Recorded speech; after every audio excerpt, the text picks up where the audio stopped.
Alright, so we decided to share our story. You can tell by the video we titled it, We Almost Died in the Adirondacks. I'm gearing up for some big hunts. I'm hunting in Alaska soon. And some of the things take away from this, whether you're hunting, backpacking, whatever, there's some little safety things that we think could help you out and mistakes that we made. So this was last year, right? Yeah. Last year. Yeah, it was last year. And I just thought about this because I'm gearing up to go to Alaska on a hunting trip now and buying some stuff. So every year we're attempting to climb the high peaks in the Adirondacks In New York. Of New York. And every year we've encountered some difficulties and a little bit of setbacks, but we've tackled a couple of peaks now. We hit the Lower Wolfjaw, Mount Marcy, Big Slide. And then our goal was to hit Saddleback, Gooseberry, Gothics, Armstrong, and Upper Wolfjaw. Yes. So we're pretty well prepared. You know, we have our bear canisters and our backpacks and survival blankets, our water filtration system, and all that stuff. One thing I'd recommend: we went in with a hard map hard map and a compass, which you can't go wrong with a hard map and a compass. Electronics fail. Definitely recommend those.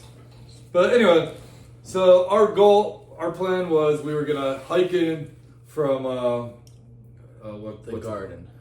Yeah, through the garden parking lot near John Brooks Lodge up in the Adirondacks, New York, in the Keene Valley. And we were going to hike to the Wolfjaw Lodge through the garden and up, which is a few miles. We'll go on full pack. We're trying to get in early to be able to get to lean-to. And then we got there. We decided, we're just going to have a nice relaxing day. We had the weather printed out for the week. And there's a ranger station that they put the weather on. So we got in and we set up camp. And we decided we were just going to hang out and have a nice day. There's a little swimming hole that we like to go swimming in. Make some food, and we're geared up to go for our long walk the next day. So the next day we get up, and there was weather coming in, and we were aware of it. And the thing is, out there, your cell phone doesn't work. No signal whatsoever. So we were prepared, and on the way, we decided the route we were going to take was we were going to take the long walk over to the bottom, go up Saddleback or Gooseberry? I believe it was Gooseberry. Yeah.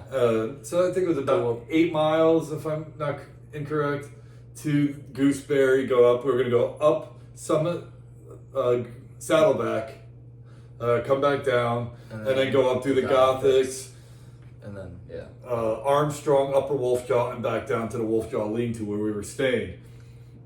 In theory, it was a perfect route. It would be just a long horseshoe that we were going to take and get back. And in theory, it seemed like it would be a great we decided to get the long walk out of the way early, make some good time, and then it would be downhill basically once we summited the peaks. We stopped at the ranger station. It said weather was rolling in around 4 o'clock, and we had gotten an early start. I think we left around 6:30, 7 o'clock after breakfast. Yeah. And we're pretty prepared. We took a day pack, we had flashlights, first aid kit, trauma kit, quick clot. We had our water filter. I take a water filter everywhere I go. I don't like the live straw. I do the actual little pump, fill our water bottles. You're hiking in a hot summer too, you drink a lot of water. Our little jet boil, brought some food. I was laying everything out, and I sat down, had a couple Pittsburgh Pirates, let's go Bucks, rain ponchos, and our emergency blanket. And I set them down, I started talking to my son, and we grabbed our packs and we left. Had a great walk, it was hot. It was a very warm day. Yeah, it was nice. Warm, it was sticky, it was humid. I think it was in the high 80s about. I think it was the low 80s, but it was in the 80s, high humidity. We were sweating like crazy, but we were having a good time. We were trucking through, and we started our ascent after the hike to the beginning of our route. And we got up, we're having a good time. There was a ladder. We decided to just go up the rock face without the ladder, make it a little more technical. And as we were climbing up, after we got up Gooseberry, Yeah. and we started to summit It Saddleback, was once we got to the top of Saddleback. started hearing distant thunder. And we were expecting, and at this time it was about 11 o'clock, so we figured we had a 5-hour window. We were pretty good. The sky was clear, it was beautiful, but you could hear that rumbling in the distance. And that was our first mistake. We should have dropped and just ran back to camp. But in my mind, I figured, well, we'd get up to the Gothics, hit the 3 ridges, down. The distance was shorter. We'd get back even quicker and beat the storm. And we were way ahead of schedule as it was. Obviously, you could see the map, the little route we were taking. As we're climbing up the Gothics, if you've ever done it, it's awesome. It's a nice rock face. It's not tethered, but there is a fixed line to assist you. I would say without the fixed line, you probably can't get up, even in good weather. Well, even then, there's that second rock face that doesn't have the tether. That was pretty. It's for a non-tethered climb. It's a little bit difficult, and you need they're anchored steel cable, and sections there's still some rubber coating on it. As we started going up, we look, and through the valley, we could see a storm front rolling in. And so we took the time. Right now we'll play an edited version because we cut some of it out of us laughing, recording a video saying goodbye to everybody in case we got caught on the top of the mountain in a storm. Not thinking we were in really danger. We're still laughing in good spirits. So we recorded this video, and as we're making our way up higher and higher through the Gothics, we turn around, and the Saddleback mountain we were just on, we start seeing less and less of, and it's only a mile, as a bird flies, probably a mile. Not that far away. You can see it very close. I mean, we just got off it. And as we get closer and closer and higher up the Gothics, we see less and less due to the storm that's rolling in and these thick, dark clouds. And it's pushing in pretty hard. Also, as the fog rolling in, about to lose visibility. What do you think, bud? Tired, hurting, hungry, want some cream mac and cheese, but we got now we got our tether to climb up the rest of the mountain.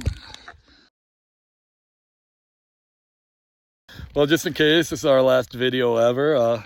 We're about to lose visibility. On top of the Gothics? We're headed up over to Gothics. We're trying to get Gothics Armstrong upper wolf jaw back down to our lean-to into wolf jaw. But if you find this, worst case scenario. at least we had a good run at it. Mom, I love you. Grandma, I love you. Everyone, I love you. Family, friends, love you guys. Bye. I own a GoPro. I almost never use it, and I was like, hey, I'm gonna bring my GoPro. And I'm like, nobody wants to watch a boring video of us hiking. There's 8,000 videos of people hiking up the Gothics and kind of doing the route we're doing on their GoPro. No one's watching a 3-hour video of that. So didn't take the GoPro. As we finally summit, and now it sounds like a train coming. We turn around, and it went from a nice, sunny, hot, like 80s day to like, how fast would you say those winds were? As soon as we get to the top, we turned around, we saw it coming, and we tried to find shelter as quick as we could. And we found a rock formation that made a makeshift cave that we were big enough, or it was large enough that we could fit through. And instantly, it was chaos. It dropped. It was dark. You couldn't see 15 feet in front of you. I mean, 5 feet in front of you. You couldn't probably see. There was zero visibility. And the little greenery that was up there is flying, and winds, high winds, and pouring rain. We got soaked to the bone. Unfortunately, there was that little bit of shelter that we could find that we wedged ourselves into and put the packs over us. We were just above the tree line, so we were on just rock face. So we were able to get in, and so the wind, I felt strong wind before. We've been in Colorado during windstorms and other places, and I've been in a couple tornadoes in my life. I was guessing those wind gusts without stepping out were anywhere from 70 to 100 miles an hour. Just the water was coming in sideways. It was just pouring and lightning striking. Boom, boom, boom. Yeah. Panic set in it right away as we went from we were soaking wet, we were sweaty. It was in the 80s. I would assume it dropped down into the 50s. Yeah, I'd say more about low 60s, but yeah, it got cold fast. Instantly. And not to put him under the bus, but my son started panicking. I got very scared and very nervous, and I was genuinely scared. And I started crying, to be honest, because I thought I was not coming down off this mountain. I knew that we were in trouble, but I'm a first responder. I typically do pretty good, but I knew we needed to keep our head. So I got the pack and I went to pull out our ponchos. And our safety. And I realized that I left them on our bedding at our spike camp, and I didn't grab them. I went to grab the emergency blanket. I realized I forgot that as well. The weather forecast that we had seen was that storm rolling in at 4 was going to be lasting for the next 12 hours.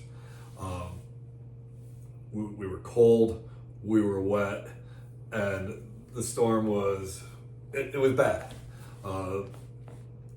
Started trying to think about, and I had my cell phone in a Ziploc bag, and I was able to get it out, and by a miracle, I had 1 bar.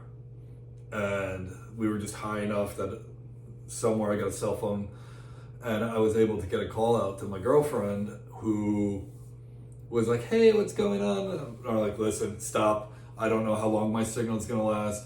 We are in trouble." And I'm like, "Can you see my location?" And she was like, "Yeah." I was like, "Listen, we are on the top of the Gothics Mountain. We don't have the proper supplies. We are cold, we are wet, and we're caught in a horrific storm."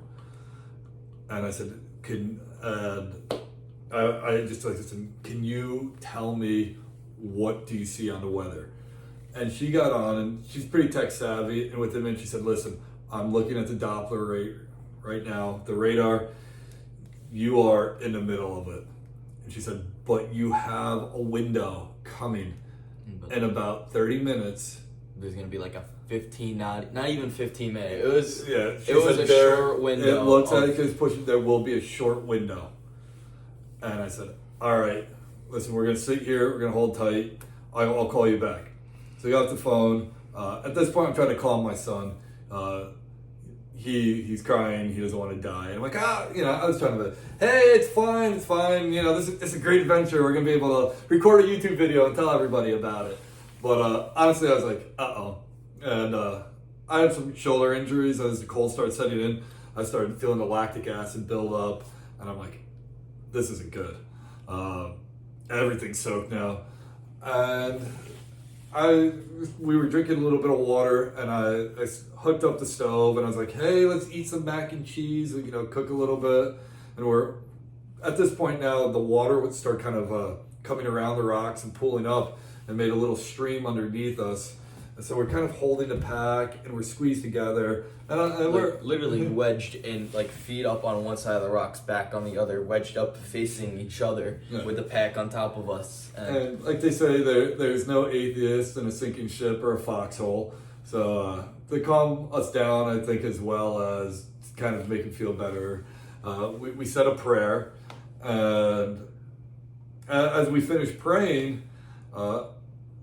which just about 30 minutes after the call. About 30 minutes after the call, I realized I could hear a bird chirping.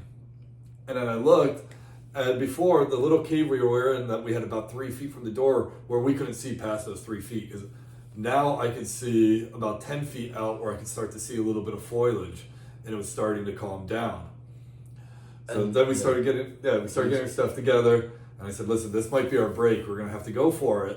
And that little bird starts singing, And it was like rejuvenating. It was like, it's here. It was like we saw that bird and it was like, all right, if this little tiny, little whatever kind of bird it was is up on top of this mountain and he's singing, this is our sign to go down. And we start seeing a little bit more of Saddleback. And at the beginning, it sounded like a mortar strike. There was just the lightning, boom. As soon as you saw we couldn't even see the flash. It was just roaring all around us like a subway train coming through. And it was shaking the ground. It must have been striking around the mountain. And then now we could hear the lightning, but it wasn't instant, or we could see the lightning. We could see the clouds that were starting to part. And I got it through to my girlfriend again. I was like, hi, listen. And she's like, listen, you have the break in this storm right now. This is your shot. I said, can you see my location? And she said, yes. I said, well, we're going to run for it. And if you see my location disappear, we're good. Back in the tree line. Where we're back down low enough that we'll be in the tree line, we'll be fine. If you see my location and it's not moving, call 911. And then thankfully he made the right decision because I was kind of foolish. I'm like, well, hey, let's just run across the peaks and down. We'll be back. It's only about 4 miles. And he was like, Dad, I just want to get off the mountain. So we started heading down and now we are holding on to a steel cable. Yeah. Anchored in this mountain, and we could see, we were basically, I would say, almost like the eye of the storm. Yeah. And we just started trying to get down the hill as fast as we could at this point. And we both tumbled. Yeah, so there's one section of the rock face that you're climbing up the Gothics that is not tethered. And it's just about a 12-foot, maybe a bit taller. It's about 30 feet, but it's probably close to a 60-degree pitch. Yeah, so, but it was not tethered. And hiking up it in, dry conditions was pretty intense. We went to the side and where there was some foliage to kind of pull, and I was behind him pushing him up. So to go down, my dad went around kind of the side and got to the bottom where there was a tree, and he backed up against the tree, and I was just sliding, and I was like, I'm not wasting my time. I'm gonna get down, and my dad got cut up too from his side, but my hands were all cut up from sliding down. My leg that I was leaning on because also sliding down, you're holding on the rope, but you're also sliding, and that cut up my side, and I had a big cut all up my dad. And as we started getting closer to the tree line, it started moving in closer and closer and closer again, but we knew we were close. So we started moving at probably a dangerous speed for being cold, tired, and wet. Like I said, the lactic acid started building up. I would say pre-hypothermia at that point. Just even though it was still in the 60s, being cold, wet, just soaked to the bone. We did get down. When we got down to Gooseberry, they had the ladder. And now the storm's raging again, but it was on the top of the mountain. We were low enough that we were just getting rained on. And the lightning was striking, but it was hitting up high. And we made our way, and it was a full-out sprint. All the way back to the lower Wolf Jaw. Once we got back down, we actually stopped at a lean-to. I don't know what lean-to that one is. I don't know the name of the lean-to. There were a bunch of people from a summer camp there. Yeah, it was like a youth church group that is on their hike, and they're like, oh yeah, we're stopping, we're gonna do this hike, but because of the weather, we're taking a break, and we're like, yeah, well, speaking of the weather, we just got caught in it on top of. So they were caught too, but they were closer to the lean-to. So then, we stopped, we filled our water bottles, we had a snack, and we made it back. But what I want to get into is that was kind of a taste for me, and then I went to. I had just gotten back from Newfoundland on a moose hunt where I had no cell phone signal, and they had a satellite phone, and we do a lot of backpacking, and I did a cross-country trip, hiking in Colorado, out in Utah, just different places. So this year I went and I purchased the Garmin Mini InReach 2. Fantastic. I don't remember how much I paid for it, but I got the cheap plan. I could get 10 messages a month, but they have they're called like breadcrumbs or check-ins, where I sent it to. Well, the first time I used it, we were kayaking in Skinner's Falls between Pennsylvania and Delaware, and it's about you can do it in about 2.5 hours. But we were enjoying ourselves. We were fishing and swimming, but there's no cell phone signal, and the rapids are pretty dangerous. People die every year there. Usually, the rapids are strong enough, depending, and people aren't prepared for it because don't take it serious. Yeah, and they don't make it. And there's no way to get help if you are. There's no lifeguards coming. You're down on the river. So I used it. It was nice. Once we began it, I sent it to his mother, my girlfriend, and my mother. Just our trip has begun. When we got to the end, loading up our kayaks, I was able to send, we're done. You could share it with people if they download the app. They could track you. I do the instant upload instead of, you could delay it to save battery if you're going to be in for a month. But if you're only doing 3-4 days, whatever, I prefer the steady tracking. Works fantastic. And obviously, make sure you have your little emergency blanket. We're actually preparing for our trip again this summer. We're attempting to do the same thing. Some of the changes I've done this year is I'm just a long sleeve shirt for both of us. I vacuum sealed and put it in with my emergency stuff. You know, we obviously have the matches and the first aid kit, and I'll have my water filter and everything, but I would say this is priceless. I'll be up in Kodiak Island in November, and cell phones don't reach. It's grizzly bear country. When it's on, you hit the SOS button. Rescue, I don't know how fast they could get there in Kodiak, but they'll be able to pinpoint your location. They'll be able to contact you. I definitely recommend it. I'm recording another video for people going on guided hunts or wilderness hunting, what to bring with you. And I would say this is the key takeaway is if you do find yourself in trouble and you perhaps forgot anything, make sure you have a some GPS way of or locating your, like, so that emergency services can find you and find where you are, and just being able to reach out and let people know that you're okay or not okay. That's definitely.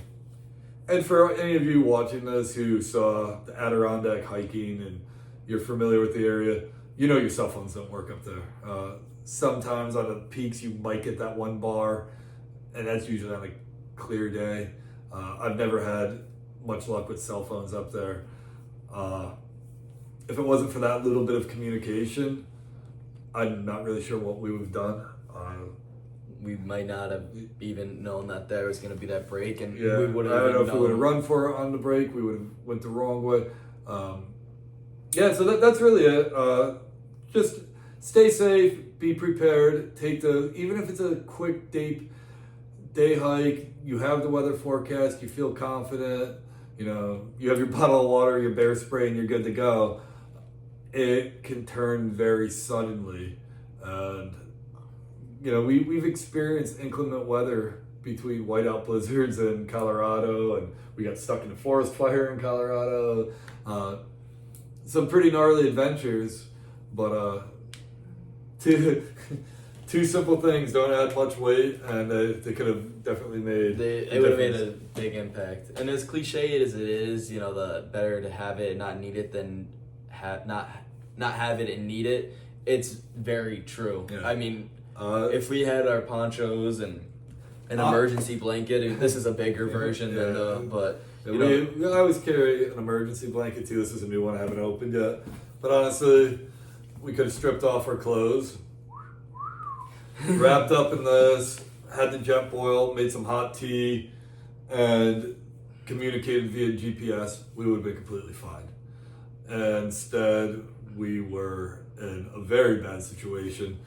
If it wasn't for that break in the storm and being able to communicate, we would have been up there for quite a bit. I'm not a medical expert on how quick hypothermia sets in, but It was sitting in all right. It stormed until we got back. It stormed until what, 6 o'clock the next morning. I don't know. I wasn't up that early, to be honest. I'm not a morning person, so my dad was up, but I was still snoozing. I was appreciating being alive and we did tuck warm. our tail between our legs and we ran home afterwards. Shame.